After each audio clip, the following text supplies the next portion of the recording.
Le Digital In-Store, dès le démarrage, a eu un impact vraiment énorme, bien au-dessus de nos attentes au final. Très rapidement, donc au bout à peine d'un mois, ça a représenté 30% des ventes de notre site e-commerce. Donc vraiment un impact quelque part bien au-delà de nos attentes, puisqu'au démarrage, on concevait plutôt ça comme du service vis-à-vis du client, puisqu'on vient proposer aux clients en fait, de pouvoir acheter toute l'offre Courir directement en magasin via un dispositif de tablette vendeur. Pour nous, c'était vraiment, voilà, on vient vous proposer la taille qui vous manque, la couleur que vous n'avez pas dans ce magasin-là parce qu'il est trop petit, ou la nouveauté qui n'est pas encore arrivée ici. Donc c'était vraiment du service.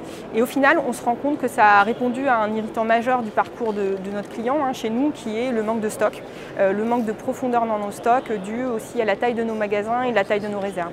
Donc ça a représenté très rapidement 30% de nos ventes.